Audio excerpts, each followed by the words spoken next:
The Bible says that forget not the stone out of which you were healed.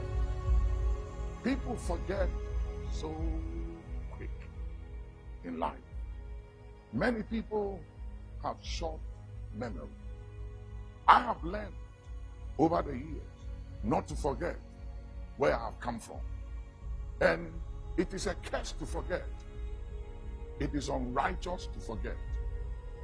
The Bible says God is not unrighteous to forget your labor of love. When you forget those who have loved you, blessed you, helped you, advance your cause, when you forget them, you are unrighteous.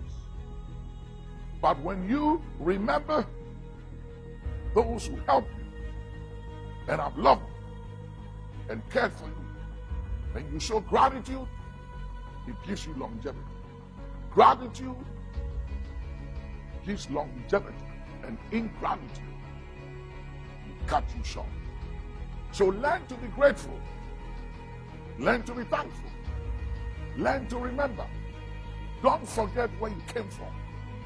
So many people in life forget the person who helped them. They forget those who connected them, gave them exposure, introduced them, took their hand, and took them somewhere.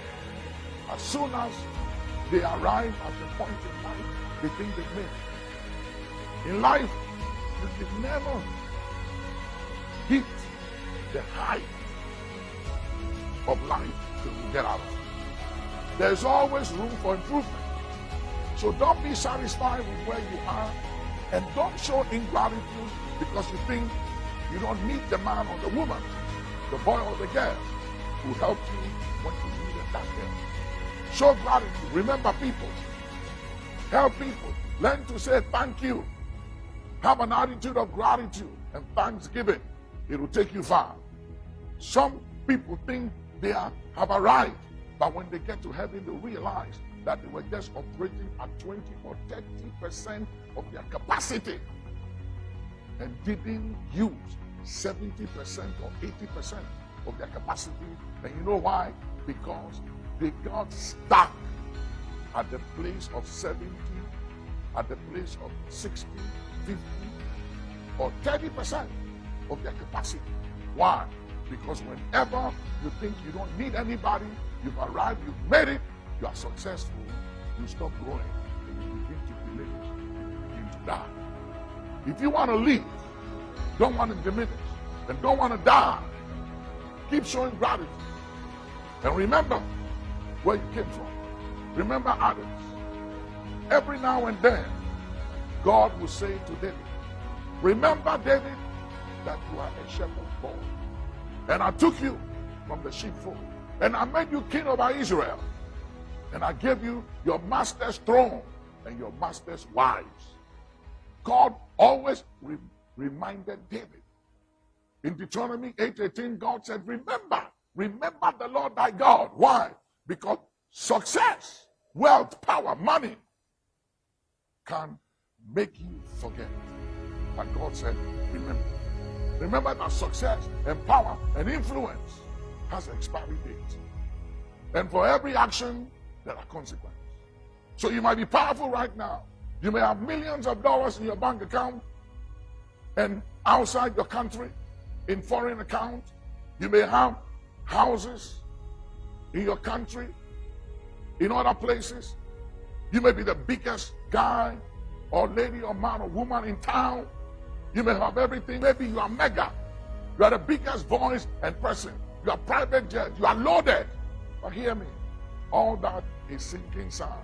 God has no regards for material things. Because you know something?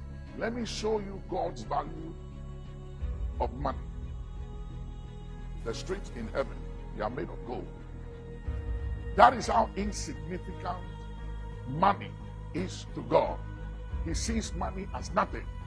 So if your confidence and who you are and how you relate to others, and especially those who have helped you in life before, is derived from material wealth, blessings, and money, or influence or power, you are to be pitied among all men.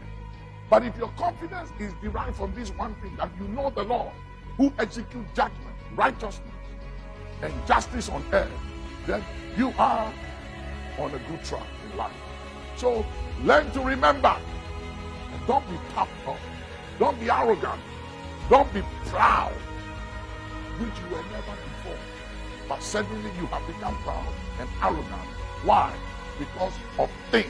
A man's life does not consist on the abundance of things that he possesses. So don't let things, don't let accolades, don't let events and relevance in life and access and influence make you go insane.